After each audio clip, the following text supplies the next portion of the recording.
Hello दोस्तों। आज हम देखेंगे कि AI11 ऐप को कैसे इस्तेमाल करते हैं। जब आप AI11 ऐप ओपन करेंगे तो सबसे पहले आपको अपकमिंग ट्रेंडिंग मैचेस शो होंगे। अगर आप अन्य मैचेस की टीम बनाना चाहते हैं या प्लेयर्स के स्टैट्स देखना चाहते हैं तो ऑल टैब पर क्लिक करके national T20 qualifier, one day cup या ऑस्ट्रेलिया वनडे जैसे अन्य टूर्नामेंट्स की डिटेल्स चेक कर सकते हैं।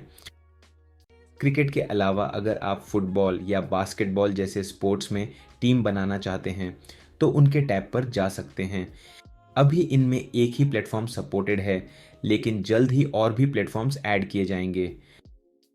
वापस क्रिकेट की बात करें तो जैसा कि आप देख पा रहे हैं, 1 घंटे में ऑस्ट्रेलिया वीमेंस और इंडिया वीमेंस का T20 मैच होने वाला है।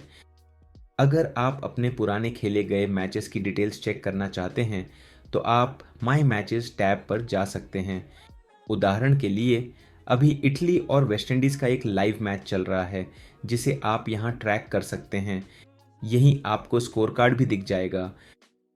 अगर आपने किसी मैच में टीम बना रखी है तो माई टीम्स सेक्शन में जाकर अपनी टीम्स चेक कर सकते हैं।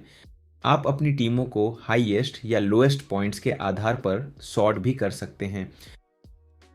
आज हम मुख्य रूप से बात करेंगे कॉम्बिनेशन जनरेटर से टीम बनाने की।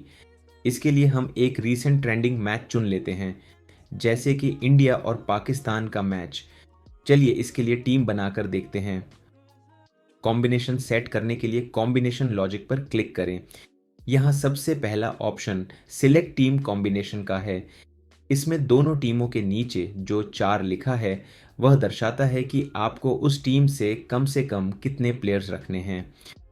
अगर हम अभी के हिसाब से टीम बनाएं तो 4 से 7, 5 to 6, 6 to 5 और 7 से 4 के कॉम्बिनेशंस बनकर आएंगे। अगर आप 8 से 3 का कॉम्बिनेशन भी बनाना चाहते हैं तो पाकिस्तान के मिनिमम प्लेयर्स की लिमिट को घटाकर 3 कर दीजिए। और अगर आप चाहते हैं कि इंडिया से कम 6 प्लेयर्स रहें तो इसे 6 पर सेट कर सकते हैं। नेक्स्ट सेटिंग दोनों टीमों से रोल्स के अनुसार प्लेयर्स की रेंज फिक्स करने के लिए है। जैसे कि अगर आप चाहते हैं कि इंडिया से मैक्सिमम 2 ऑलराउंडर सिलेक्ट हों तो आप मैक्स को 2 पर सेट कर देंगे। इससे इंडिया से या तो कोई ऑलराउंडर नहीं आएगा, या एक आएगा, या 2 आएंगे। अगर आप चाहते हैं कि इंडिया से कम 2 और ज़्यादा से ज़्यादा 4 ऑलराउंडर्स आएँ तो आप मिन को 2 पर और मैक्स को 4 पर सेट कर सकते हैं। चलिए अभी के लिए मैं इसे डिसेबल कर देता हूं।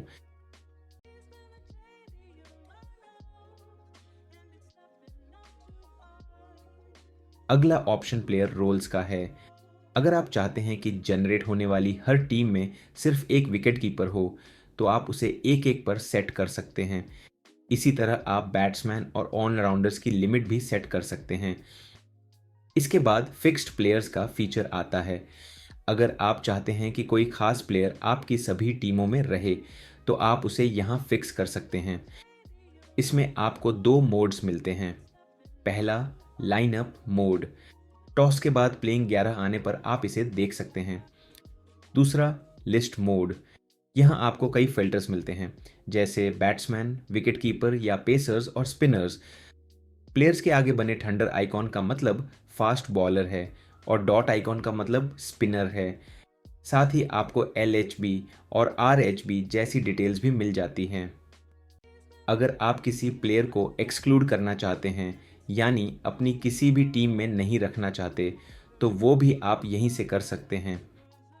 IPL जैसे टूर्नामेंट्स में सब्स्टिट्यूट या इम्पैक्ट प्लेयर का ऑप्शन भी आता है। अगर सब्स्टिट्यूट उपलब्ध है तो आपको प्लस का आइकॉन दिखेगा। जब आप उसे सेलेक्ट करेंगे तभी उसे जनरेट होने वाली टीमों में कंसीडर किया जाएगा।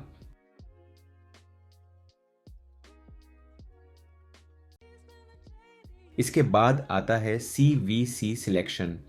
पहला तरीका मैनुअल है। आप सीधे प्लेयर्स को कैप्टन या वाइस कैप्टन मार्क कर सकते हैं।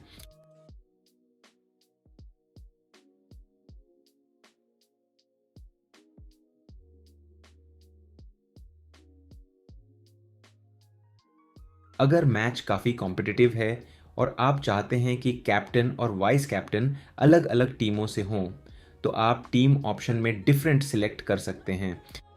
या फिर अगर आप चाहते हैं कि दोनों बॉलर या बैट्समैन ही कैप्टन और वाइस कैप्टन न बन जाएं, तो आप सीवीसी रूल में डिफरेंट सिलेक्ट कर सकते हैं। सीवीसी डिस्ट्रीब्यूशन में अगर आप इक्वल सिलेक्ट करते हैं, तो आपके द्वारा चुने गए सभी कैप्टन्स को बराबर टीमों में मौका मिलेगा। सेफ मोड में रखने पर जो प्लेयर्स पॉपुलर चॉइस हैं उनकी ज़्यादा टीमें बनकर आएंगी। वहीं रिस्की सेट करने पर जिनको कम लोगों ने कैप्टन या वाइस कैप्टन चुना है उनकी ज़्यादा टीमें आएंगी। इसके बाद सीवीसी परसेंटेज का ऑप्शन आता है। अगर आपको बहुत ही फाइन कंट्रोल चाहिए तो आप सेट कर सकते हैं कि हर सीवीसी पेयर की कितनी टीमें बनकर आएं, लेकिन ज़्यादातर आपको इसे इस्तेमाल करने की ज़रूरत नहीं पड़ेगी। Next option credit limit set करने का आता है।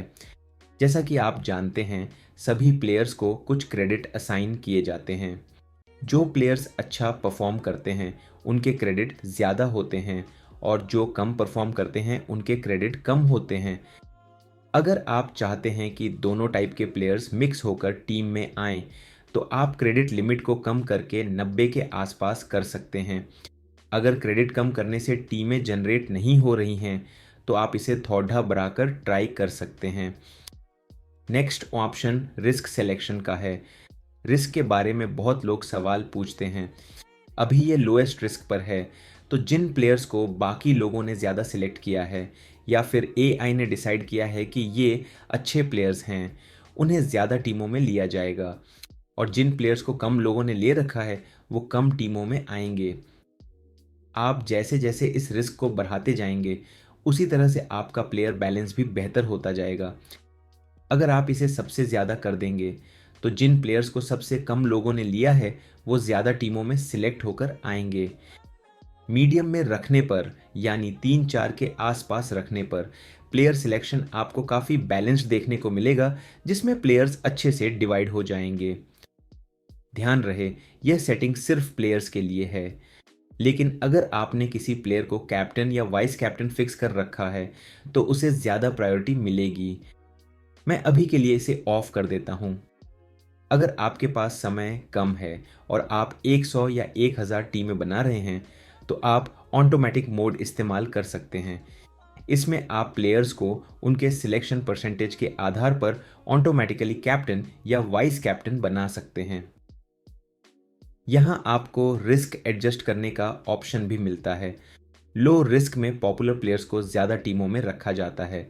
अगर आप रिस्क को हाई करते हैं तो कम सिलेक्ट किए गए डिफरेंशियल प्लेयर्स को ज़्यादा टीमों में जगह मिलती है। मीडियम रिस्क रखने पर टीम बैलेंस्ड बनती है। आप अपनी बनाई गई इस पूरी स्ट्रैटेजी को सेव भी कर सकते हैं ताकि आगे आसानी से इसका इस्तेमाल कर सकें। चलिए अब टीम जनरेट करते हैं। आप 100 से लेकर 1000 तक जितनी चाहें टीमें बना सकते हैं। डेमोन्स्ट्रेशन के लिए मैं यहाँ 40 टीमों का सिलेक्शन कर रहा हूँ। जनरेट पर क्लिक करते ही हमारी 40 टीमें बनकर तैयार हो जाएंगी।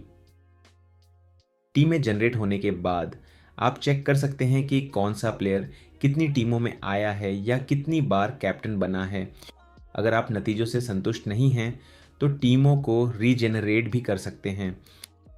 अंत में आप इन टीमों को अपने फैंटेसी प्लेटफॉर्म पर ले जाने के लिए सिंक कर सकते हैं या बाद के लिए अपने कलेक्शंस में सेव कर सकते हैं।